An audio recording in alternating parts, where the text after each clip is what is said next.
What's up? Got something pretty cool to show y'all. We're gonna head into zone 8 here. And what's this I got in the hole? It is a shiny Gible. And I'm gonna catch him real quick because I need to reset the zone so that I can show y'all how to set this up for yourself. Throw a lure ball at him. Ah, beautiful ball for a shiny Gible. So to be honest, I've been fighting my internal demons about making another hour-long video where I go over all the mechanics of Zone 8, all the testing I had to do to figure out the most optimal way to get this Gible. But my better judgment has won out, and instead, I'm just going to make a tutorial showing you the bare minimum that you need to know to set this up. If you like this slight change in my decision-making process towards making guides versus making deep mechanical videos, and you appreciate that, hit the like button, hit the subscribe button. If even half the people who have messaged me about making a guide for Gible hit the subscribe button, I mean, shoot, we might just make it to 100K, guys. We might get a plaque on the wall. This method combines both spawn overloading to get guaranteed Gibles into the holes at the front of the zone using Alpha Drilbur. That's going to be fun. And then also the isolation method techniques that I've applied to the Charmander hunting in Wild Zone 20 so that we can get up to 1,600 Gibles per hour or more. It is pretty insane. You're going to get this shiny Gible very, very fast. So let's get to the guide. Step 1 is, of course, to start things from a fresh day. You want to have as much time as possible to overload the spawners, especially since we need to do it multiple times with the Alpha Drilbur in order to get all of the holes at the front of the zone overloaded. So you want to have a full day because day is longer than night. So just sit at a bench until you get a fresh daytime and then fly to zone 8 and we're ready to start. So in area 8, there are 3 spawners that can spawn Gible/Drilbur holes. One of the spawners governs the holes that are in front of this door, the Zone 8 door. And I'll put an image up on screen of which holes those can be. And in its default state, only 3 of these red spots are going to be filled with a Drilbur or a Gible. We need our Alpha Drilbur to come from one of those holes. So if you do your fly to Zone 8 and none of those have an Alpha Drilbur in it, you need to fly back to Zone 8 and then check them again. Okay, so I've gotten my first Alpha Drilbur in one of the usable holes. And so now we need to lure him to the door. The reason that we need to use Alpha Drilbur and nothing else in the zone is Alpha Drilbur is the only thing high enough level to learn Dig. So we need Dig to get him out of the zone. Once we get him to the door, just walk out the door and save because you don't want to lose your Alpha Drilbur. It is pretty luck-based trying to get them. So walk out the door, save, and reset to lock his position in front of the door. That is our first step in managing these Alpha Drilbur. It can be a real pain. So when we load in, our Alpha Drilbur is in front of the door with 2 other Drilbur, and we don't want to ever KO or catch any of the Drilbur while we're setting this up, because that will set us back a spawn and we'll have to wait for the respawn timer. But we could KO this Nummel as long as it doesn't get in the way. But realistically, we just made a save at the door, so we can just pop in. And then usually what I do is just do circles and dodge around in hopes of getting Drilbur to click Dig. And this can be very annoying. Sometimes he doesn't like to click it and things can get very hectic. But we stay by the door. Like right there, I fainted. I'm just going to reset. He didn't click Dig soon enough. There's no point in like worrying about it. Just reset your game if he doesn't use Dig. Eventually he will.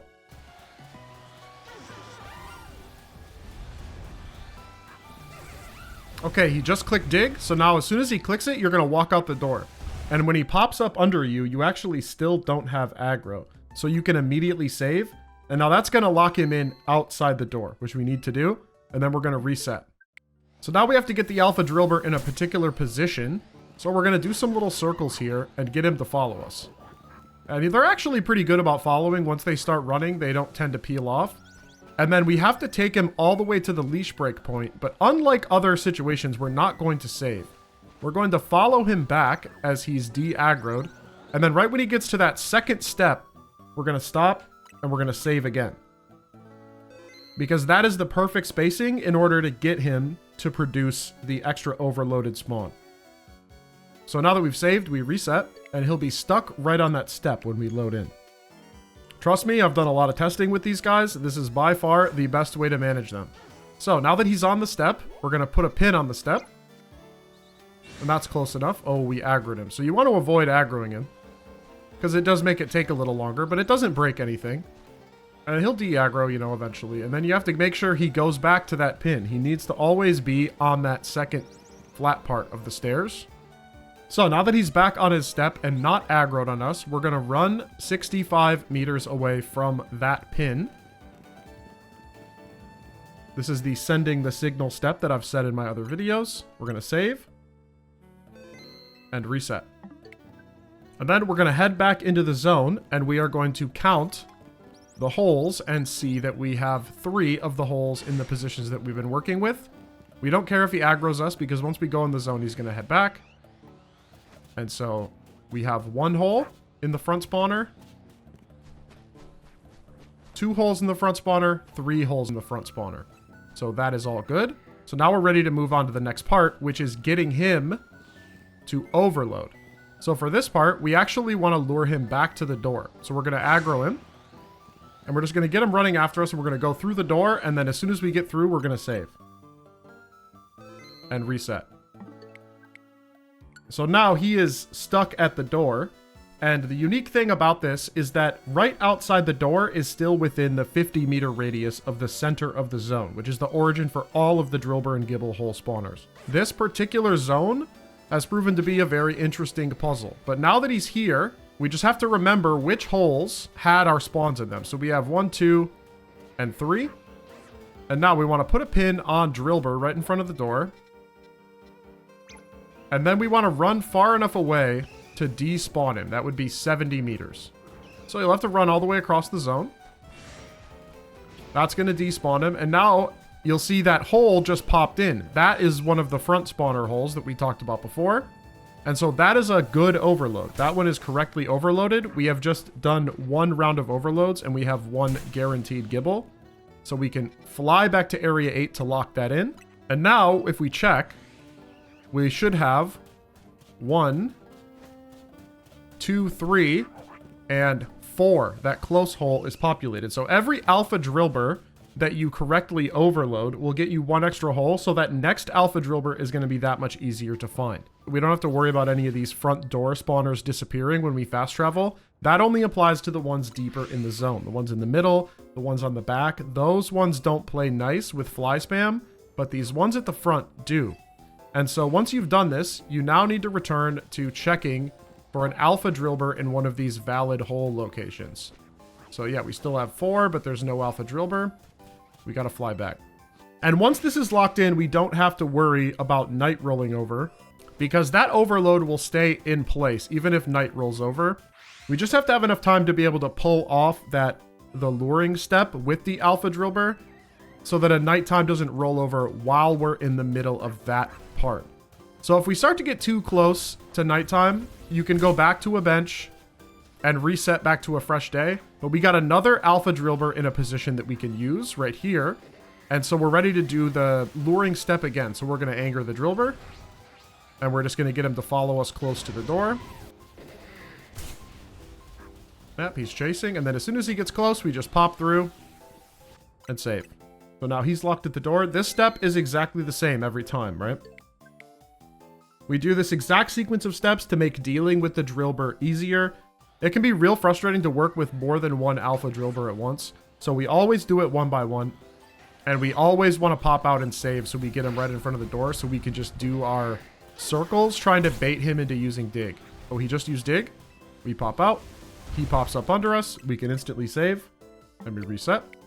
And these steps are going to be exactly the same as before. I'm just going to walk through them just so they really get hammered in because dealing with these alpha Drilbur is a massive pain. It took me many hours of messing around with them to finally figure out a consistent way to make them get an extra spawn every time and to get them in the correct positioning every time without having to lure multiple Drilbur at once, without having to worry about all the additional guys running around attacking you.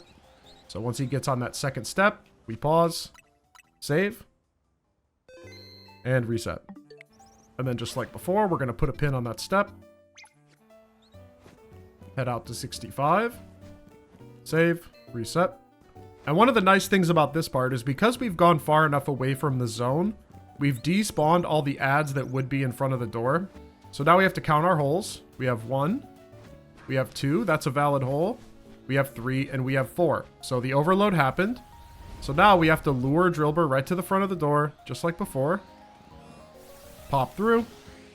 and save. He's got to be right up close to it to be within that 50-meter radius. But where I've got him right there should be good. We reset. And we're going to put a pin right about where Drilbur is in front of the door. That's close enough. And then we have to go 70 meters away from that. And then remember to keep an eye on the holes that we know are associated with this spawner. And we actually don't want to pop any of the guys that are in those holes. We want to steer clear of popping them so that we can count the holes after we despawn our Drilbur that's far away. So now we just got a new hole. We have 1, 2, 3, 4, and 5. So now we just need one more. We have to get that up to 6. So we can pop out of the zone, fly back to Area 8. We just need a third Alpha Drilbur here. But we have more holes, so every time it gets a little bit easier. And honestly, flying to Area 8 is the thing that you're going to be doing to shiny hunt anyway. So I know this is a lot of RNG, but every time you are still getting a chance at a shiny Gible or a shiny Drilbur. All right, so it's getting close to nighttime. So like I said, I'm going to reset back to a fresh day. We've got... Oh, I got the weird door glitch. Leave a comment if you've ever gotten that weird door glitch.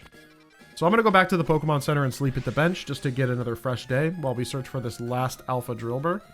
Remember, this step is crucial just so that when we get the Alpha Drilbur, we have enough time to do that luring step to spawn the extra hole before nighttime rolls over. That could interrupt that part of the process. We're not worried about losing any of our spawns because they're all right in front of the fly point. We just don't want nighttime to roll over when we're in the middle of creating extra holes with our Alpha Drilbur.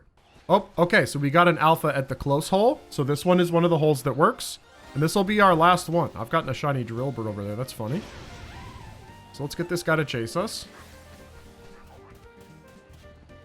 Third time, pop through the door. We lose aggro, we save.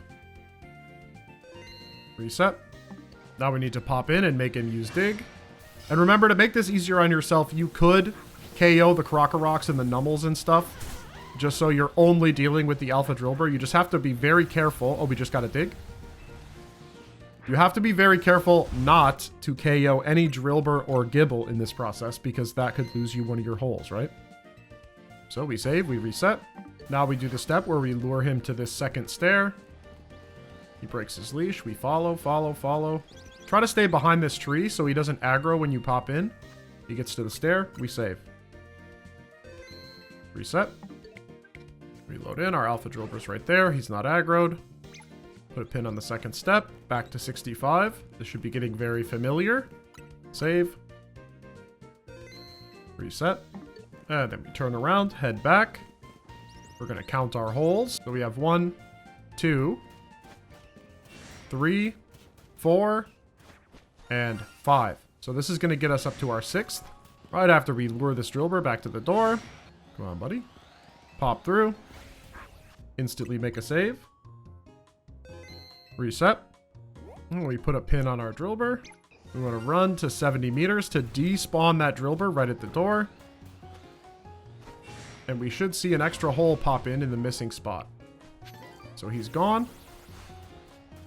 And look at that. As soon as we got closer, now we have 1, 2, 3, 4, 5, and 6. All of the front spawner holes are now occupied. And we are good. We can save right here. And now, one of the hunting methods that you can do, I'll call this the AFK friendly hunting method, is you can just fly spam Area 8 now, right? And every time you're doing that, you should have a guaranteed 3 Gible. We have 1 Gible. There's a Drilbur. 2 Drilbur. There's another Gible. So that's 2.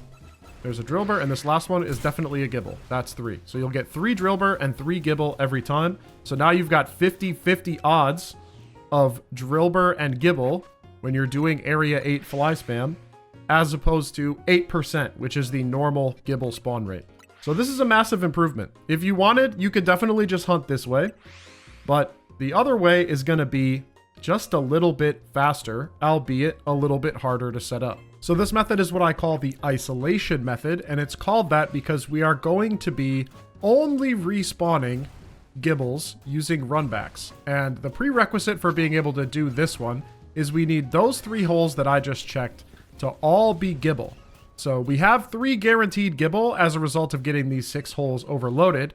But in order for the radiuses and distances to work out so that we can spawn and despawn them just by running back and forth, we need all 3 of these to be Gible. So we got 1, we got 2, and we got 3. So now we can do isolation. This is great. So the first thing that we want to do is we want to just run all the way to the other side of the zone. We're getting attacked, but we need these Gible to de-aggro and sort of go back to their spawn points, and they'll just kind of be chilling out there. So now the Gibles have de-aggroed, and we can see all 3 of them over chilling in their original spawn points, but they're not inside holes. So we're going to try to drop a pin right around where the middle Gible is. It should be right about there. Yeah, that's perfect. And now we're going to run back to like 73-ish. And they're all going to poof away, right? And then when we move back into 59, 60, 59, you see all 3 of those holes popped in again. And those are all Gible every time. So now all we have to do to reset them is run back to the 70s, into like 58, 59. And every time we do that, we're getting 3 new Gible checks. And this is incredibly fast, right? Each one of these runbacks takes about 6 seconds, and we're getting 3 Gible every time. So that means we're getting 30 Gible every minute. 30 times 60, that's 1,800 Gible per hour, which is just unbelievable. So once you've got this situation set up where you don't have aggro, you can see the 3 holes, you've got your pin down, and you're running back and forth and respawning the Gible holes like this, you want to make a save here. And the sooner you do this save, the better. You want to have as much time on your dial until nighttime to be able to do these runbacks. Because once the daytime rolls over, the positions are going to reset and they're not going to be in that perfect position anymore. And sometimes you're going to get aggroed by this camera up. So bring a nice water type so you can KO him. He's going to respawn multiple times over the course of a full day, but doesn't interfere at all. And just to show you, I've been doing these runbacks for a little while. I probably don't have a shiny yet, but these should all still be guaranteed Gible. That's a Gible. That's a Gible. That's a Gible. And that, of course, happens because all of the other holes are occupied by Drilbur. So that's kind of why it's called the isolation setup. We're isolating the Gible from the Drilbur, and we're setting up the distances such that the Drilbur are staying in their holes. We're not despawning them because we're close enough over on this side of the circle. But we are despawning the Gible. And you're just not going to get any faster than this, especially on Switch 1, where there's no loading screens. I've just been KO'd because I was dinking around. But yeah, there's no loading screens as a part of this hunting process. So on Switch 1, this is probably much faster than even the fly spam method would be on Switch 2, right? And I fainted, which stinks, but I'm going to reset my save because I made a save point after I had all the positions right and everything. I could just go right back to running. The only thing that you need to do is make sure to like check the holes for a shiny right before nighttime rolls over. So once the clock says night is falling over the city, just come over here and check for a shiny. If you do get a shiny, you can let nighttime roll over. You're still going to have the shiny after nighttime ends. And if you don't see a shiny, then you reset your save and go back to doing your run loops. And you're going to get a shiny Gible in no time, especially if you have the shiny charm. You're going to be churning out shiny Gible like nothing. You could actually feasibly hunt for a shiny alpha Gible. Whichever method you wind up choosing, I hope you found this guide helpful. I hope the length of it was a little more agreeable to the people who think my other videos are a little bit too long. If you're very interested in hearing all of the testing that went into this, please let me know in the comments because I'd love to make a more detailed video on this zone and how I wound up settling on this method in particular. There was a point where I had it solved to the point where I was getting 5 guaranteed Gible in the center and these 3 Gible on the outside. And I was hunting them with soft resets. But then once I realized that the distances were right to be able to do an isolation method instead, there's just no way any kind of soft reset situation could possibly compare to the speed and efficiency of this. So I'm going to finish out this day cycle, see if I get a shiny. If I do, I'll throw a clip at the end. But that'll do it for me. This has been Papa Hefe. I hope you enjoy your Gible hunting. Peace. All right, it's getting pretty close to nighttime. Let's check it out. That was a false alarm. That was a Drilbur. Oh, whoa, whoa! Okay, I didn't get a Gible, but apparently I've reset Crocorock to the point where I've gotten a shiny Crocorock. So I promise I didn't plan that. This is a Drilbur. Yeah, though. So this method works. See ya.